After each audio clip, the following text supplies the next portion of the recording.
네, 한여름밤의 기도회가 오늘까지 5주간 은혜원대 이렇게 진행되고 있습니다. 특별히 이번 기도회는 틈새 공략이라는 주제로 진행되었는데요. 참 감사하게도 지난주까지 우리 목사님들, 설교하신 목사님들께서 이 주제에 대해 잘 설명을 하지 않으시더라고요. 그래서 굉장히 오늘 제가 설교 시작하기 굉장히 편안합니다. 네. 이 한여름밤의 기도회를 준비하면서요, 그 준비 모임을 이렇게 우리 목사님들과 함께 가졌을 때 이제 어떤 주제를 가지고 이제 진행을 할까를 좀 여러 가지 논의를 했었습니다. 그러다가 영적인 틈을 주지 말자, 방학을 맞이해서 우리가 사단에게 영적인 틈을 주지 말자라는 이 주제로 저희 좀 마음이 모아졌고요. 거기에 한 가지 의견이 더 보태졌습니다. 우리가 영적으로 틈을 주지 않을 뿐만 아니라 우리 안에 영적으로 굳어져 있는 부분이 있다면 반대로 틈을 내어서 하나님께 매달리고 기도하는 시간이 되도록 하자라는 그런 의미에서 이 틈이라는 의미를, 이 단어를요, 이 이중의 언어로 사용해서 틈새 공략이라는 그 주제를 이렇게 이 한여름밤의 기도회로 정하게 되었고, 그래서 지난 5주간 함께 하게 되었습니다. 네, 표정들을 보시니까 이게 그렇게 심오한 뜻이 있었단 말이야 하는 그런 표정이시네요. 네. 참 감사하게 목사님들 앞에서 설명을 안 해주셔서 제가 이걸 설명할 수 있는 기회를 주신 우리 목사님께도 다시 한번 감사드리고요. 지난 4주간 우리 네 분의 목사님께서 사단에게 영적인 틈을 주지 않고 또 우리 안에 있는 그 영적으로 굳어진 것들에 대해서 틈을 내는 기회가 되도록 말씀과 기도로 섬겨 주셨는데요. 오늘은 그 대장정의 마지막이자 또 이제 곧 올 2학기의 새로운 시작을 준비하는 시간으로서 힘써 지키자는 제목으로 이 시간 함께 말씀의 은혜를 누리고자 합니다. 오늘도 이 말씀을 통해서 하나님께서 우리 각 사람의 심령을 새롭게 하시고 은혜로 충만케 하실 줄 믿습니다. 우리 함께 읽은 본문은요, 신명기의 시작 중의 일부입니다. 혹시 여러분이 신명기라는 책 이름이 어떤 뜻인지 알고 계십니까? 신명기라고 하니까 하나님의 명령을 기록한 책, 그렇게 혹시 알고 계신가요? 아주 비슷하긴 합니다만 정확한 뜻은 아닙니다. 신명기라고 할 때 이 신자는요, 한문으로 거듭할 신자를 사용합니다. 그래서 이 신신당부라는 말에 이 신자가 사용되는데요. 그래서 이제 이 신명기라는 책의 뜻을 한글로 그냥 풀어서 번역하면 다시 반복해서 혹은 거듭해서 명령을 기록한 책이라는 그런 뜻입니다. 이 책 제목은 이 책의 내용을 아주 잘 대변해 주는 그런 이름입니다.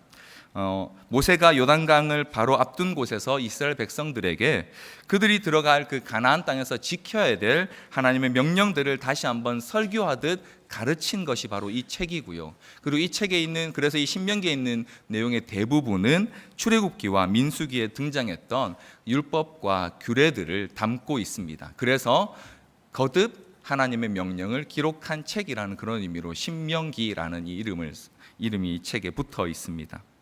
하나님의 명령을 직접 받았던 그 모세는요, 오늘 1절 말씀에도 나와 있는 것처럼 이스라엘 백성들이 그들이 곧 들어갈 그 가나안 땅에서 하나님께서 주신 그 규례와 그 법도들을 잘 지켜 살기를 간절히 바랬습니다. 그래서 특별히 9절에서는 그들이 이전에 본 것들을 잊어버리지 말고 기억하여 그것을 힘써 지키라고 명령하고 있습니다. 앞서 제가 잠시 한여름밤의 기도의 주제에 대해서 설명을 드렸었는데요, 이 틈새 공략이라는 그 양면적인 의미를 가지고 오늘 본문에 나오는 여러 이 명령들을 두 가지로 크게 나누어 본다면 이렇게 볼 수 있습니다. 그 첫 번째는 바로 틈을 주지 않기 위해서 힘써 지키라입니다. 한번 따라해 보시겠습니까? 틈을 주지 않기 위해 힘써 지키라. 9절 말씀을 우리 같이 한번 다시 읽어 보겠습니다. 우리 9절입니다. 오직 너는 스스로 삼가며 내 마음을 힘써 지키라. 그리하여 내가 눈으로 본 그 일을 잊어버리지 말라. 내가 생존하는 날 동안에 그 일들이 내 마음에서 떠나지 않도록 조심하라. 너는 그 일들을 내 아들들과 내 손자들에게 알게 하라. 9절 말씀에서 모세는 이스라엘 백성에게 너희가 눈으로 본 그 일을 잊어버리지 않도록 내 마음을 힘써 지키라고 합니다. 여기서 내 마음을 힘써 지키라는 말은요, 이 표현은요, 잊어버리지 않도록 계속해서 마음을 거기에 기울이라는 그런 의미입니다. 다시 말해서 이전에 그들이 본 일을 잊어버리지 않도록 계속 노력하라는 거죠. 애쓰라는 겁니다. 그러면 그들이 이전에 본 일들이 과연 무엇일까요? 오늘 3절 말씀에 보니까 그 일을 가리켜서 바알 부올의 일이라고 표현하고 있습니다. 민수기 25장에 보면요, 이스라엘 백성들이 광야의 길을 거의 끝내갈 즈음 요단강을 얼마 앞두지 않은 그 상황에서 시딤이라는 곳에서 모압 사람들이 바알을 제사하는 그 장면에 그들이 함께 참여하고 심지어 그 모압 여인들과 간음하는 사건이 벌어지게 됩니다. 그래서 하나님께서 그 일로 진노하셔서 이스라엘 백성 가운데 전염병이 돌아서 자그마치 24,000명의 사람이 죽는 사건이 있었습니다. 바로 이 일이 오늘 3절에서 이야기하고 있고 그들이 그들의 눈으로 목도한 바알 부올의 일입니다. 이걸 좀 비유해서 설명하자면 이렇습니다. 제가 초등학교 고학년 때인지 중학교 1학년 때인지 이런 일이 있었습니다. 저희 아버지께서 목회를 하셨던 교회에 학원을 하시는 장로님이 계셨거든요. 그래서 그 장로님께서 저를 그 학원에 좀 이렇게 다닐 수 있게 배려를 해주셨습니다. 그런데 그 학원을 거의 도착할 쯤 길 옆에 전자오락실이 있었습니다. 요즘은 잘 이렇게 보기 힘든데요. 당시에는 전자오락실이 꼭 그런 학교 앞 혹은 학원 앞에 있었어요. 네. 당시에는 제가 이렇게 돈이 이렇게 많지 않았기 때문에 오락실을 가서 오락을 하는 경우보다 거의 대부분 다른 사람이 하는 걸 이렇게 구경했었습니다. 제 기억에 그때 한참 스트리트 파이터 2라는 이런 오락이 나와서 열심히 구경을 했었거든요.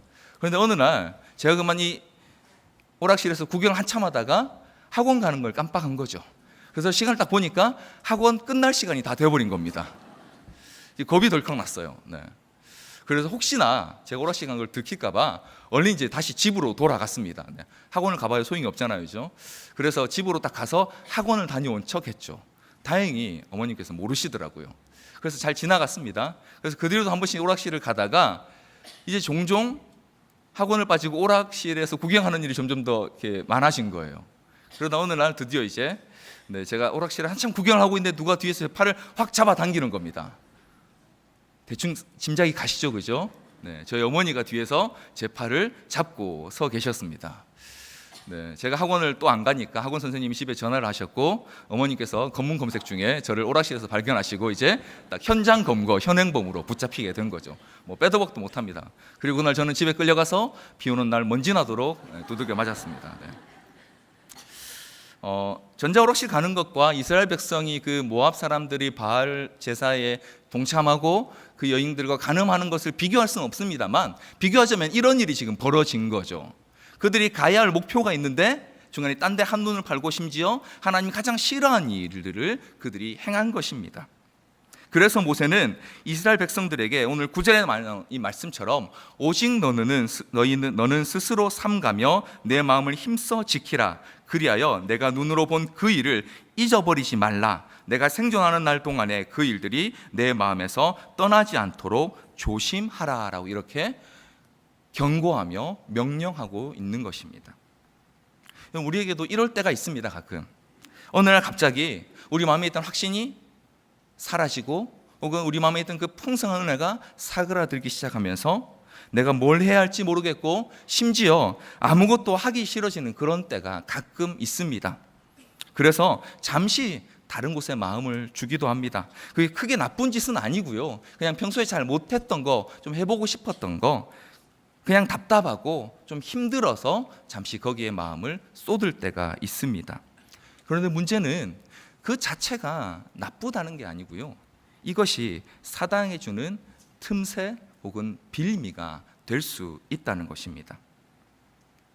참 부끄러운 고백이지만 저는 이번 여름에요, 이런 작은 틈새가 우리의 신앙을, 우리의 경건을 얼마나 크게 그리고 폭넓게 무너뜨리는지를 제가 스스로 경험을 했습니다. 저는 지난 7월 중순에요, 필리핀의 단기 선교팀과 함께 선교를 다녀왔습니다. 선교를 갔다 와서 그 다음 주간에 제 마음에는 은혜와 감동이 굉장히 많았지만 몸은 좀 피곤하고 조금 지쳐 있었습니다. 그래서 갔다 왔더니 필리핀보다 한국이 훨씬 덥더라고요. 제가 인천공항 딱 내려서 이렇게 딱 나오는 순간 헉 하고 놀랐습니다. 필리핀에 다시 온 줄 알았습니다. 정말 훨씬 덥더라고요. 네. 몸도 약간 지치고 마음도 약간 지쳐 있는 상태에서 그 필리핀 선교를 갔다 온 바로 그 다음 주간에 제가 이제 교회에서 출근해서 일을 하면서 좀 제 그 믿음의 신앙 경건 생활의 리듬이 좀 이렇게 느슨해지기 시작했습니다. 큐티도 조금 쉬엄쉬엄했고요. 기도도 조금 쉬엄쉬엄 하게 되더라고요. 괜찮아, 지금 뭐 잠깐 그런 건데. 그 다음 주간이 휴가였어요. 그래서 이어진 2주간의 휴가로 정말 푹 쉬었습니다. 어느 날은 하루 종일 집에서 아무것도 안 하고 가만히 있을 때도 있었습니다. 그렇게 2주간 동안 푹 쉬고 나니까 정말 아무것도 하기 싫어지더라고요. 큐티도 기도도 다시 손에 잡히질 않았습니다. 그리고 이제 돌아와서 이 금요기도에 설교를 해야 되는데요, 이것도 준비하기 너무 싫은 거예요. 아프고 싶은 겁니다. 막. 네, 제가 가끔 그런 예를 합니다. 누가 이렇게 저한테 강의 부탁하시면 그날 제가 아플 예정입니다. 네. 정말 아프고 싶은 거예요. 왜 그런지 저도 잘 모르겠는데 그냥 막 싫더라고요. 다른 거 하고 싶고, 내가 원하는 거 좀 더 재밌는 거 하고 싶다는 마음이 너무 제 마음에 강하게 들더라고요. 그래서 사실 저는 지금 여기 제가 이렇게 설교하러 올라와 있는 이 자체가 저한테 너무 기적과 같은 일입니다. 진짜. 작은 틈으로 인해서 벌어진 제 경건 생활은 유리처럼 쉽게 무너졌습니다. 그리고 그것을 다시 회복한다는 것은 그 약간 주었던 틈에 비해서는 너무나 큰 대가와 노력을 필요로 한다는 사실을 다시 한번 뼈저리게 제가 겪었습니다. 이럴 때 제가 어떻게 해야겠습니까, 여러분? 여러분은 혹시 그런 때 어떻게 하십니까? 다른 방법이 없죠. 힘들지만 다시 말씀 붙잡고 그 자리에 앉는 것밖에는 방법이 없습니다. 여러분 혹시 지난 여름 방학의 시간을 어떻게 보내셨습니까? 혹 저처럼 이 무너진 경건 생활에 대해서 지금 너무도 후회스러운 마음으로 이 자리에 와 혹시 계신 분은 없으신가요? 만약 그렇다면 이 시간 이 말씀을 통해서 우리의 어떠함에 상관없이 말씀을 붙잡고 힘써 지킬 수 있는 은혜가 이 시간 있기를 간절히 소원합니다. 그래서 사실 저에게는 지금 이 말씀이요, 제가 지금 함께 나누는 이 말씀이 저에게 너무 기적 같은 은혜의 말씀입니다. 사실 저는 제가 이 본문을요, 필리핀 선교를 떠나기 전에 이미 정해둔 본문이었습니다.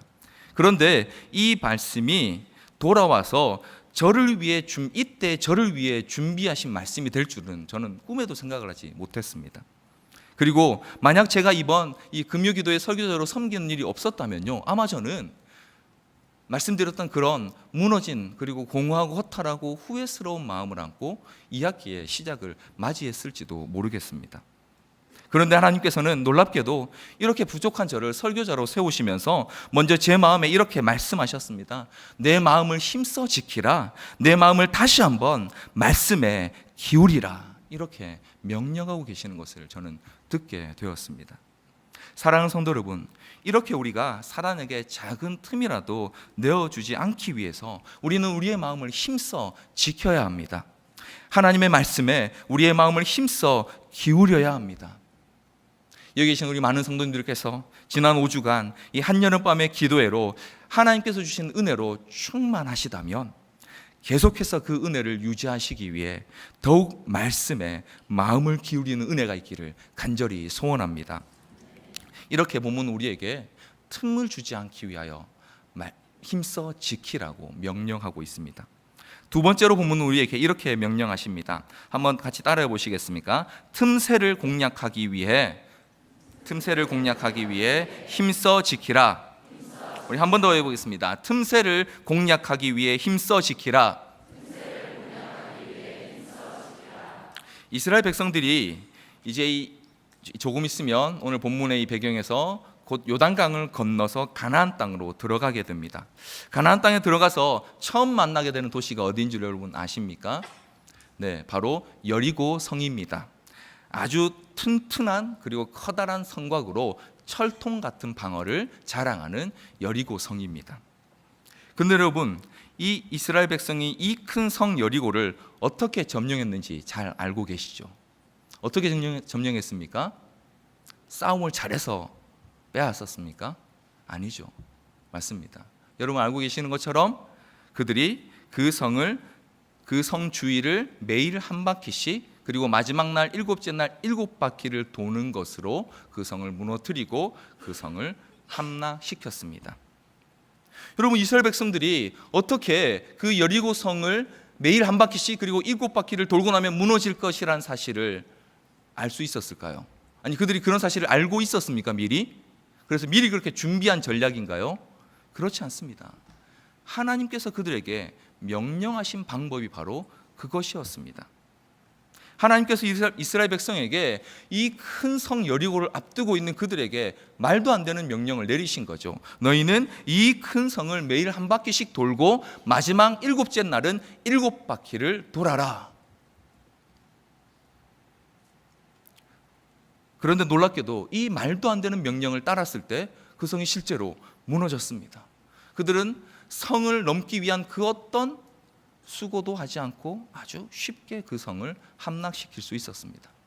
자, 여기서 제가 여러분께 간단한 질문 하나 던져보겠습니다. 자, 여러분, 여리고 성이 무너진 것은 이스라엘 백성들이 그 성을 주위를 돈 것 때문인가요? 아니면 하나님의 명령에 순종했기 때문입니까? 무엇 때문입니까? 그렇죠. 하나님 명령에 순종했기 때문에 그 성이 무너진 것입니다. 이스라엘 백성이 하나님께서 말씀하신 그 말도 안 되는 명령, 성 주위를 돌라는 그 명령을 수행했을 때 그들의 그 작은 순종이 그 큰 성을 무너뜨리는 틈이 된 것입니다. 그 틈만으로 무너진 것이 아니라 그 틈을 하나님께서 사용하셔서 그 성을 무너뜨리시고 그 성을 그들에게 허락하신 것입니다. 여러분, 이것이 바로 이 영적 전쟁터를 살아가는 오늘 저와 여러분이 주시는 이 전쟁의 모범입니다. 한번 생각해 보십시오. 이스라엘 백성들이 매일 성 주위를 한 바퀴씩 돌았습니다. 그 성도 굉장히 크지만요, 이스라엘 백성들도 인원이 만만치 않아서 성 한 바퀴 도는 게 그렇게 짧은 시간 안에 끝나지 않습니다. 아마 아침 일찍 시작해서 저는 늦게까지 돌아야 했을 것입니다. 그런데 그런 성을 매일 한 바퀴, 지금 그 성 주변에 놀러 온 게 아니잖아요, 그죠? 그 성 지금 점령하러 왔는데 매일 한 바퀴씩 돌기만 하고 있습니다. 안에서 보는 여리고성에 있는 군사들이 어떤 생각을 했을까요? 아마 첫날 정도는 또 이놈들이 무슨 이상한 짓을 하려거나 이러면서 긴장해서 지켜봤을 겁니다. 둘째 날, 셋째 날 똑같이 계속 돌기만 합니다. 이쯤 되면 이제 이놈들이 도대체 뭘 하려고 이러나? 그러면서 한 셋째 날, 넷째 날 지나고 나면 이제 점점 우스워지겠죠. 무슨? 아마 그런 생각이 들었을 거예요. 백날 돌아봐라 우리 성이 무너지나. 코웃음을 치기도 했을 거고, 미련하다 혹은 멍청하다, 미친 거 아니냐라는 이런 반응들을 보였을 겁니다. 그리고 여러분 한번 생각해 보십시오. 이스라엘 백성들도 그 성을 돌면서 마음이 그냥 이렇게 돌고 나면 반드시 무너질 거야? 이런 마음으로 돌았을까요? 마음에 좀 의심도 있지 않았겠습니까? 혹시 이렇게 돌고 있는 중에 갑자기 여리고 군사들이 확 이렇게 나와서 공격을 하면 어떡하지? 이런 걱정도 좀 되었을 것 같아요. 하지만 그들은 결국 하나님 말씀에 순종했고 여리고성은 무너졌습니다. 여러분, 오늘 우리도 세상에서 이렇게 보일 때가 있습니다. 이런 시대에 하나님 말씀을 기준 삼고 그 말씀을 따라 살아가는 것은요, 미련하고 때로는 멍청하고 심지어 무모한 일처럼 보일 수도 있습니다. 그러나 문제는요, 저와 여러분이 싸우고 있는 이 전쟁, 이 영적인 전쟁을 벌이고 있는 그 대상이요, 오늘 저와 여러분이 만나는 그 사람들이 아니란 사실에 있습니다. 우리가 싸워야 될 대상은요, 눈에 보이지 않지만 분명히 존재하며 세상을 어둠 가운데서 조정하는 영적인 존재들과 싸워야 하는 싸움입니다. 그래서 사람들이 보기에는 미련해 보이지만 말씀이 우리에게 가르쳐 주시는 방식대로 우리는 싸워야 하는 것입니다. 이스라엘 백성들도 마찬가지입니다. 그들이 가나안 땅을 들어가서 그 땅을 차지하는 데는요, 그들의 공격력 혹은 그들의 노력 이런 게 중요한 게 아니고, 오늘 말씀에 나오는 것처럼 그들이 하나님 주신 그 율법과 규례를 얼마나 잘 순종하는가, 이것이 바로 그들에게 그 땅을 차지하느냐 못하느냐에 달린 문제인 것입니다. 그래서 오늘 본문은 우리에게 이렇게 명령합니다. 우리가 알지 못하고 우리가 보지 못하지만 이 견고한 사단의 영적 성체를 무너뜨리기 위해서, 그 틈새를 공략하기 위해서 내 마음을 힘써 지키라고, 하나님 말씀을 기억하고 지키는 일에 우리의 마음을 힘써 기울이라고 명령하고 계시는 것입니다. 그러기 위해서 우리는 오늘 말씀에 나오는 것처럼 우리 이전의 삶에 있었던 일들을 기억해야 합니다. 우리가 여전히 죄 가운데 있을 때에 하나님께서 우리를 어떻게 구원하셨는지, 그리고 그 하나님께서 우리를 어떻게 하나님의 거룩한 백성으로 삼아 주셨고 또 그렇게 살아가도록 인도해 주시고 우리에게 은혜를 주셨는지를 우리가 기억해야 합니다. 그리고 그런 우리의 삶에서 가장 큰 능력이 무엇인지를 기억하고 거기에 우리의 마음을 쏟고 그것을 힘써 지켜가야 하는 것입니다. 우리 눈에 보이지 않는 이 영적 전쟁을 펼쳐가기 위해서는 우리에게 특별한 무기가 필요합니다. 그것이 무엇입니까? 에베소서 6장 17절은 그것이 바로 성령의 검 곧 하나님의 말씀이다라고 이렇게 가르쳐주고 있습니다. 뿐만 아니라 오늘 말씀에 나오는 것처럼 우리가 하나님의 말씀을 따르는 것, 하나님의 말씀을 힘써 지키고 거기에 우리의 마음을 쏟는 이것이 바로 우리가 이 영적 전쟁 가운데 능히 전쟁을 감당해낼 수 있는 특별한 무기임을 가르쳐주고 있습니다. 그런데 여러분, 우리는 이 하나님의 말씀을 따르는 삶이 또 하나님의 말씀을 힘써 지키며 살아가는 삶이요, 세상에서 성공과 세상이 원하는 능력이 아님을 알고 있습니다. 그러나 그것만이 우리의 능력이고 힘이 됨을 이전에 우리의 삶의 기억과 그리고 말씀이 가르쳐주시는 그 하나님의 명령 가운데 우리는 또한 알고 있습니다. 그래서 우리는 우리 삶 속에서 여전히 거대해 보이는 이 사단의 견고한 진을 파하는 일이 우리의 순종이라는 틈새 공략을 통해서 이루어질 줄 믿고 그 틈새를 공략하기 위해서 힘써 지키려 하는 것입니다. 그리고 바로 그 방법으로 여리고성이 무너졌고 골리앗이 제압되었고 수많은 우리 믿음의 선배들이 이 땅에서도 승리를 맛보며 살았습니다.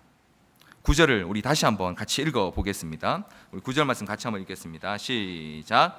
오직 너는 스스로 삼가며 내 마음을 힘써 지키라. 그리하여 내가 눈으로 본 그 일을 잊어버리지 말라. 내가 생존하는 날 동안에 그 일들이 내 마음에서 떠나지 않도록 조심하라. 너는 그 일들을 내 아들들과 내 손자들에게 알게 하라. 모세는 이스라엘 백성이 이처럼 그들이 본 것을 잊지 않고 또 마음에서 떠나지 않게 하고 자손들에게도 가르쳐서 그들이 들어갈 가나안 땅에서 하나님 백성으로서의 풍성한 복을 누리며 살기를 간절히 원하며 가르쳤습니다.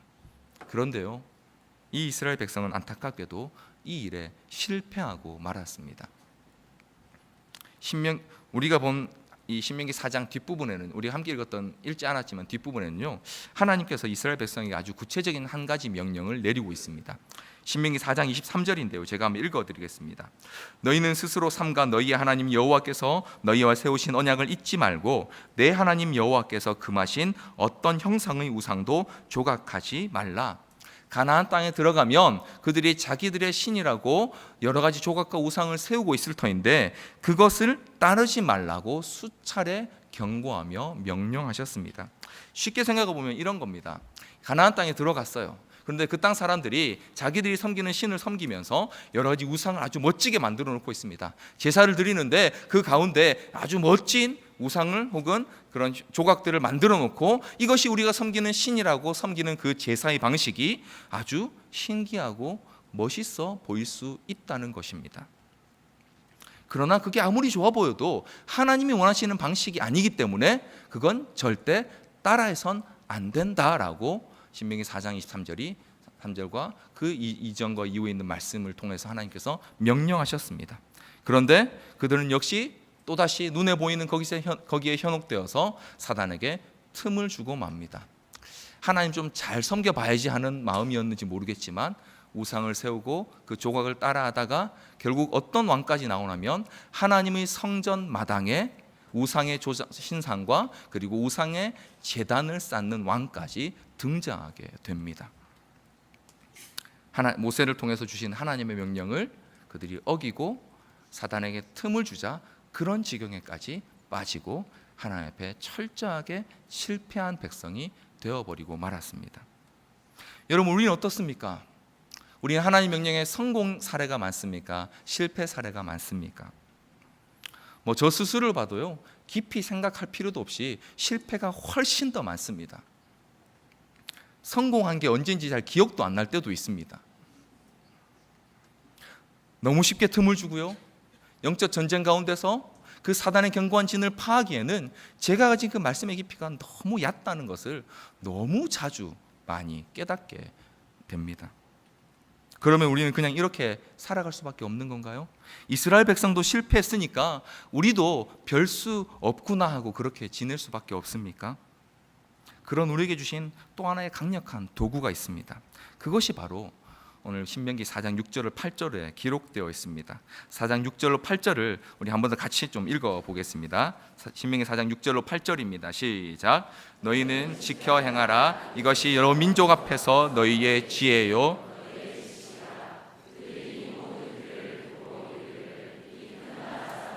과연 지혜와 지식이 있는 백성이로다 하리라. 우리 하나님 여호와께서 우리가 그에게 기도할 때마다 우리에게 가까이 하심과 같이 그 신이 가까이함을 얻은 큰 나라가 어디 있느냐? 오늘 내가 너희에게 선포한 이 율법과 같이 그 규례와 법도가 공의가 큰 나라가 어디 있느냐? 오늘 본문에서 모세는 이스라엘 백성에게 그들이 하나님의 규례와 법도를 지키면 그것이 여러 민족 앞에서 그들의 지혜와 지식이 될 것이다라고 말하면서요, 그렇게 될 것의 증거로 이스라엘 백성이 하나님께 기도할 때마다 7절에 보니까요, 하나님께서 그들을 가까이 하셨다는 사실을 그들에게 제시하고 있습니다. 왜 기도가 우리에게 주신 그 약속의 증거요 근거가 되는 것일까요? 그걸 9절 말씀에서 한번 찾아보면 이렇습니다. 오늘 9절 말씀이 이렇게 시작합니다. 오직 너는 스스로 삼가며 내 마음을 힘써 지키라. 그리하여 내가 눈으로 본 그 일을 잊어버리지 말라. 9절 말씀에서 이 그 일이라는 단어가요, 히브리어 원문에 보면요, 하나님의 말씀 혹은 어떤 말이라고 하는 단어와 동일한 단어입니다. 지금 이 본문을 받는 이스라엘 백성들은 바알 부올의 일들을 직접 목격한 사람들입니다. 그런데 그들이 죽고 나면 그들의 후손들은 그 이야기를 듣겠죠. 그래서 아마 히브리어에서는 이 말씀 혹은 말이란 단어를 어떤 이루어진 일 혹은 행동이라는 단어와 같은 단어로 사용하고 있는 것 같습니다. 그래서 오늘 9절 말씀을 그런 의미에서 한번 새롭게 보면요, 그들에게는 그 일을 통해서 그 일을 기억할 뿐만 아니라 그 일을 통해서 명하신 말씀을 기억하기 위해 힘쓰라는 의미도 되는 것입니다. 그리고 오늘 이 말씀을 읽는 우리에게는요, 이 말씀을 혹은 이 말씀을 주신 분을 기억하고 그것을 지키기 위해 또 그것을 가까이 하기 위해서 애쓰고 힘쓰라는 의미가 혹은 명령이 되는 것입니다. 그런데 4장 7절은 그런 우리가 기도할 때에 그분께서 우리를 가까이 하신다라고 말합니다. 따라서 기도라는 것은요, 바로 우리에게 이 모든 말씀을 명령하신 하나님을 기억하고 그 하나님께 가까이 가는 일이 바로 기도인 것입니다. 우리가 기도할 때에 우리는 하나님께서 우리 삶에 이전에 행하셨던 일들을 기억하고 그것이 하나님께서 행하신 일임을 깨닫게 됩니다. 또한 기도할 때에 하나님께서 말씀으로 약속해 주신 일들이 내 삶에 일어날 소망이 됨을 믿음으로 받게 되는 것입니다. 그래서 우리는 기도할 때에 우리에게 주신 그 명령을 준행할 힘을 얻게 되고 또 우리를 보호해 주시는 하나님의 은혜를 누리게 되는 것입니다. 그리고 그 기도의 보증을 예수님께서 서 주셨습니다. 저 여러분들이 기도할 때 어떻게 기도하지요? 누구의 이름으로 기도합니까? 예수님 이름으로 기도합니다. 예수님께서는 이 땅에서 우리에게 이렇게 말씀하셨습니다. 요한복음 14장 13절로 14절 말씀인데요, 너희가 내 이름으로 무엇을 구하든지 내가 행하리니 이는 아버지로 하여금 아들로 말미암아 영광을 받으시게 하려 함이라. 내 이름으로 무엇이든지 내게 구하면 내가 행하리라. 그래서 우리는 하나님 아버지께 그 아들 예수 그리스도의 이름으로 기도하게 됩니다. 무엇을요? 우리는 연약해서 힘써도 지킬 수 없는 그것을 지킬 능력을 달라고, 그리고 그 모든 위협과 그 모든 유혹 가운데 우리를 지키는 은혜를 허락해 달라고 하나님께 기도하는 것입니다. 그래서 우리는 말씀을 힘써 지키고 그 말씀을 붙잡기 위하여 기도하는 것입니다. 영적인 틈새 공략은요, 오직 이 말씀과 기도로만 이루어지는 줄 믿습니다. 오늘 말씀을 정리하면서 저는 제가 마지막으로 제가 아는 한 성도님의 이야기를 잠시 들려드리겠습니다. 이 성도님은 남편과 결혼을 하면서요, 남편이 믿는 집안에서 태어난 믿는 청년이라는 것 하나만 보고 결혼을 하셨습니다. 근데 결혼해 보니까 영 딴판인 겁니다. 교회는 가는데 전혀 다른 삶을 살아요. 그래서 아주 오랜 생활을 살면서 이런저런 시도도 해보고 남편을 꼬셔도 보고 달래도 보고 얼러도 보고 싸워도 보고 그랬는데 결국 안 됐어요. 그러다가 결국 남편이 이런저런 문제를 일으키고 심지어 외도까지 하게 되면서 이분이 이제 도저히 참다 안 돼서 하루는 집을 나오셨습니다. 친정에 며칠 이제 가 있다가 다시 집으로 돌아갔더니요, 남편이 반성을 했기는커녕 집안에 있는 가구 이치를 자기 편한 대로 다 바꿔놓은 겁니다. 이분이 이제 마음에 결단을 했습니다. 안 되겠구나, 이 사람하고는 더 이상 같이 살 수가 없다.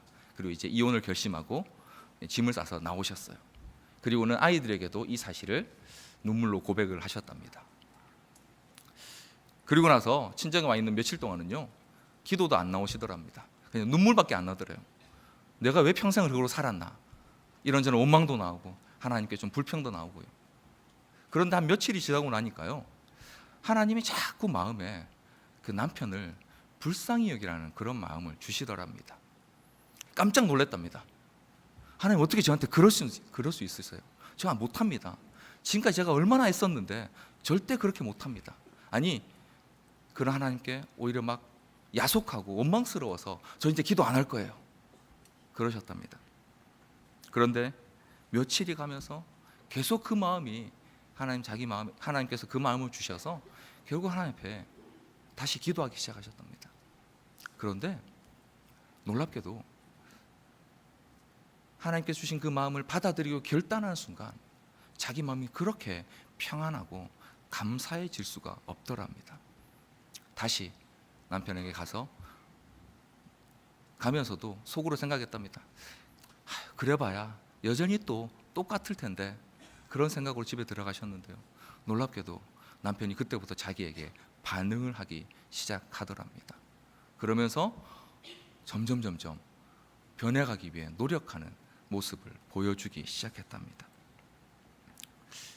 처음에 하나님께서 자신에게 그런 말씀을 주셨을 때 너무 불합리하고 말도 안 된다는 생각 때문에 그저 거부하고 싶었고 그냥 원망스럽기만 하셨답니다.